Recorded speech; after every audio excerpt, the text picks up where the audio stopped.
ইয়ামান দেশের নাগরিক হযরতে ওয়াইসুল কারনী রাহমাতুল্লাহি আলাইহি তিনি চিঠি লিখেছেন, ওগো আল্লাহর হাবিব, আমি আপনার উপরে ঈমান এনেছি, এক আল্লাহ বিশ্বাস করি। আমি পড়ে নিয়েছি লা ইলাহা ইল্লাল্লাহ মুহাম্মাদুর রাসূলুল্লাহ। আমি পড়ে নিয়েছি লা ইলাহা ইল্লাল্লাহ, এক আল্লাহ ছাড়া কোনো মাবুদ নাই। হযরত মুহাম্মদ সাল্লাল্লাহু আলাইহি ওয়াসাল্লাম আল্লাহর পয়গম্বর, আল্লাহর রাসূল। ওগো আল্লাহর হাবিব, আমি একজন ঈমানদার, আমি আপনাকে বিশ্বাস করি, আপনাকে নবী হিসেবে মেনেছি। আপনাকে দেখার মতো সৌভাগ্য এখনো হয় নাই। তার কারণ হলো আমার একজন বৃদ্ধা মা আছে। আমি যদি আপনার সাথে দেখা করার জন্য সৌদি আরবে চলে আসি, আপনার কাছে চলে আসি, এই দীর্ঘ সময়, লম্বা সময়ের সফরের পথে, এই দীর্ঘ সময়, লম্বা সময়ে আপনার কাছে আসা যাওয়াইতে লম্বা সময় ব্যয় হবে। এই সময়তে আমার মায়ের খেদমতের ত্রুটি হয়ে যাবে। আমার মার কেউ নাই আমি ছাড়া, আমি মায়ের খেদমত করি।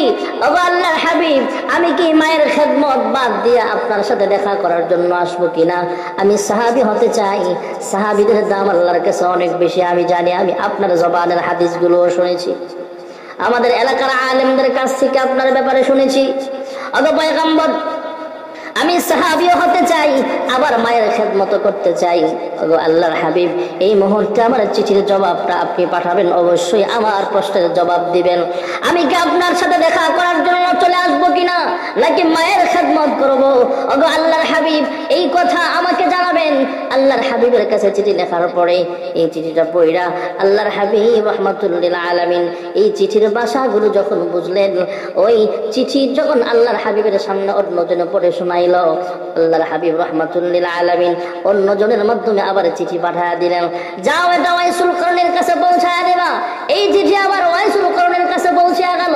আল্লাহর হাবিব রাহমাতুল লিল আলামিন ওয়াইসুল কারনীর প্রশ্নের জবাব দিয়ে পাঠালেন, হ্যাঁ ওয়াইসুল কারনী, তুমি তোমার মায়ের খেদমত করতে পারো, তুমি তোমার মায়ের খেদমত করতে থাকো।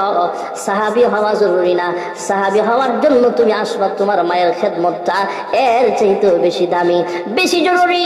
তুমি ঈমানদার, আল্লাহকে বিশ্বাস করো, আমাকে নবী হিসাবে মানো, তাহলে আমার সিদ্ধান্ত হলো তুমি মায়ের খেদমত করো, মায়ের খেদমতের যেন কোনো ত্রুটি না হয়।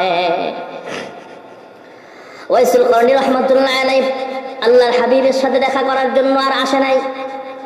এদিক দিয়ে আল্লাহর হাবিব রাহমাতুল লিল আলামিন ইন্তেকালের আরো আগেই হযরতে ওমর ইবনুল খাত্তাব রাদিয়াল্লাহু তাআলা আনহুর মতো সাহাবী সহ কয়েকজন সাহাবীকে সামনে ডাইকে বলতেছে, ও সাহাবীরা, আমার ইন্তেকালের পরে ওয়াইসুল কারনী নামে একজন আল্লাহর পাগল আসবে, যে মায়ের পাগল, মায়ের খেদমত করার কারণে মহান আল্লাহ রাব্বুল আলামিন তাকে মুস্তাজাবুদ দাওয়াত বানিয়ে দিয়েছেন।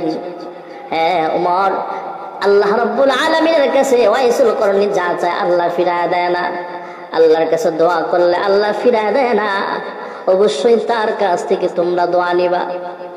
দু জাহানের সর্দার, ওনার ব্যবহারিত একটা জামা মোবারক হযরতে ওমরের হাতে তুইলা দিয়া বলে, ওমর, ওই যে ওয়াইসুল কারনী আমার ইন্তেকালের পরে অবশ্যই হজ পালন করার জন্য মক্কায় আসবে, মদিনায় আসবে, তাকে আমার জামা মোবারক হাদিয়া দিবা, তোহফা দিবা।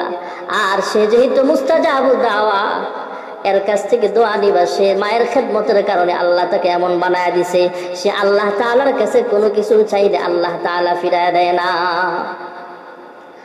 ভাইরা আমার, বন্ধুরা আমার, ঠিকই দেখা গেল আল্লাহর হাবিব রাহমাতুল লিল আলামিন দুনিয়া থেকে বিদায় নিয়ে চলে গেলেন। অনেক দিন পর্যন্ত ইয়ামান থেকে কোনো কাফেলা যখন মদিনায় আসতো, তখন হযরতে ওমর ইবনুল খাত্তাব রাদিয়াল্লাহু তাআলা আনহু এলাকায় কোনো কাফেলা আসলে, ইয়ামান থেকে কাফেলা আসলে ওয়াইসুল কারনী নামে কে আছে তাকে খোঁজ করত।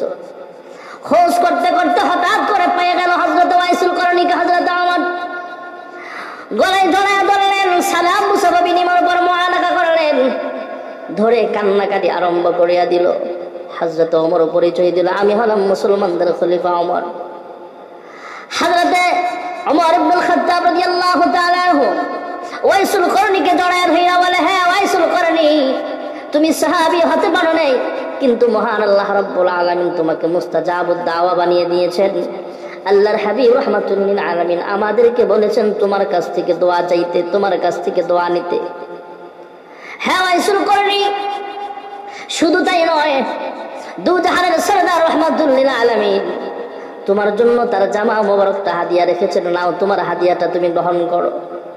আল্লাহর হাবিবের ব্যবহৃত জামা মোবারক হাদিয়া পায়া ওয়াইসুল করনি আনন্দে কাঁদতে আরম্ভ করলো। জামা মুবারক নিয়ে চোখে মাখে মুখে মাখে বুকের মধ্যে জামাটা রাইখা কান্দে আর বলে, মায়ের খেদমতের ত্রুটি হবে বিদায় আমি আপনার সাথে দেখা করতে পারি নাই, আর মায়ের খেদমত করার কারণে আল্লাহ আমাকে মাহরুম করে নাই। মায়ের দোয়ার বরকতে আল্লাহ এমন বানায় দিয়েছেন, বিশ্বনবী সরকারে দো আলম রহমাতুল লিল আলামিন আমার জন্য জামাটা হাদিয়া রেখেছেন। আর সাহাবায়ে কেরামদেরকে বলেছেন, তোমরা ওয়াইসুল করনির কাছ থেকে দোয়া নিবা। ওয়াকাদা রাব্বুকা আল্লা তা'বুদু ইল্লা ইয়্যাহু ওয়া বিল ওয়ালিদাইনি ইহসানা।